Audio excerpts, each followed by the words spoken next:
भाई घर पर नहीं। इंदर आ जाओ इदनान, तुम बैठो, मैं तुम्हारे लिए चाय बनाकर लाती हूँ। कहानी शुरू करने से पहले अब दोस्तों से दरख्वास्त है, हमारे चैनल को सब्सक्राइब करें। जब मैं किचन है मैं गई तो दूध ख़त्म हो गया था। मुझे बहुत बुरा लगा। मैं बाहर आई और इदनान से बोली, दूध ख़त्म हो गया है। अदनान मुस्कुराया और कहने लगा, और मेरे मुम्मा की तरफ इशारा करके कहने लगा, ये कब हो गया है, काम आएगा। मैंने कहा, तो फिर इंतज़ार किस बात का है। मुझे बहुत अच्छा लग रहा था क्योंकि हम दोनों ने मिलकर घर का काम किया। मेरा नाम सानिया है, मेरी उम्र 18 साल है। मैं स्कूल में पढ़ती हूँ और मैं एक जवान लड़की हूँ। मोहल्ले के सारे लड़के मेरे दीवाने हैं। मेरा सिर्फ एक भाई है। मेरे अबू दूसरे शहर में होते हैं और वो हर महीने बाद ही घर पर आते हैं, और उम्मी तो आए दिन खाला के घर ही जाती रहती हैं। वो घर से ज़्यादा वक्त अपनी छोटी बहन के पास गुजारती हैं। उनका घर भी हमारे घर के पास ही है। खाला के शोहर ने उन्हें तलाक दे दी थी। मेरा भाई भी एक दुकान पर काम करता है। वो मुझे रोज़ सुबह स्कूल छोड़ने में जाता है और वापसी पर लेने भी आता है।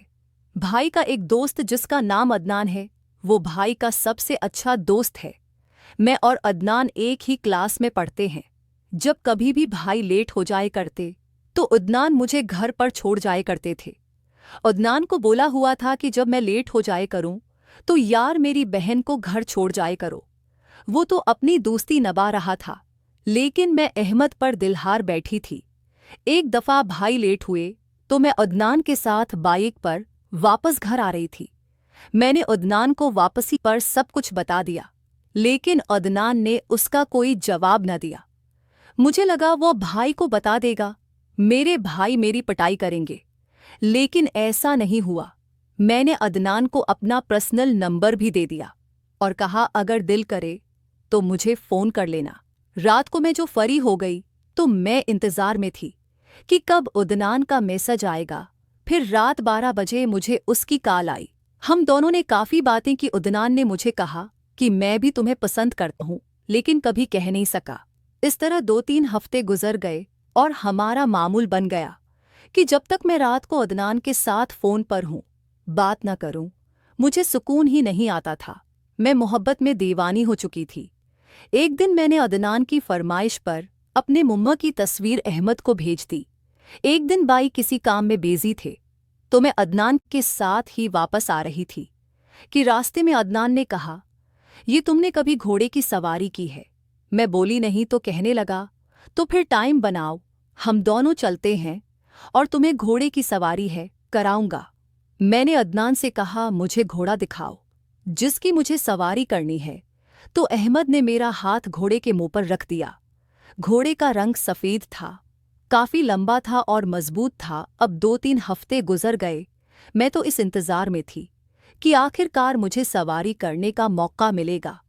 आखिरकार किस्मत ने मेरी सुन ली और हुआ कुछ यूं कि खाला की तबीयत बहुत ख़राब हो गई। उन्होंने हॉस्पिटल जाना पड़ा। भाई और उम्मी दोनों को रात को हॉस्पिटल में ही गुजारनी थी। मैंने अदनान को फ़ोन किया और कहा, आ जाओ, एक ज़रूरी काम है। कुछ देर के बाद जो दरवाजे की घंटी बजी तो अदनान आ चुका था। भाई घर पर नहीं, इंदर आ जाओ। अदनान, तुम बैठो, मैं तुम्हारे लिए चाय बनाकर लाती हूँ। जब मैं किचन में गई तो दूसरी ख़त्म हो गया था। मुझे बहुत बुरा लगा। मैं बाहर आई और अदनान से बोली है, दूध तो ख़त्म हो गया है। अदनान मुस्कुराया और कहने लगा, मेरे मुम्मे की तरफ इशारा करके कहने लगा, ये कब काम आएगा। मैंने कहा, तो फिर इंतज़ार किस बात का है। फिर अहमद ने मुझे बहुत है अच्छा लग रहा था क्योंकि हम दोनों ने मिलकर घर का काम किया। दोस्तों, अगर आपको ये कहानी पसंद आई हो तो हमारे YouTube चैनल को सब्सक्राइब करें और वीडियो को लाइक ज़रूर करें। बहुत शुक्रिया। घर पर नहीं, इंदर आ जाओ। अदनान, तुम बैठो, मैं तुम्हारे लिए चाय बनाकर लाती हूँ। जब मैं किचन में गई तो दूसरी ख़त्म हो गया था। मुझे बहुत बुरा लगा। मैं बाहर आई और अदनान से बोली है, दूध तो ख़त्म हो गया है। अदनान मुस्कुराया और कहने लगा, मेरे मुम्मे की तरफ इशारा करके कहने लगा, ये कब काम आएगा। मैंने कहा, तो फिर इंतज़ार किस बात का है। फिर अहमद ने मुझे बहुत है अच्छा लग रहा था क्योंकि हम दोनों ने मिलकर घर का काम किया। दोस्तों, अगर आपको ये कहानी पसंद आई हो तो हमारे YouTube चैनल को सब्सक्राइब करें और वीडियो को लाइक ज़रूर करें। बहुत शुक्रिया।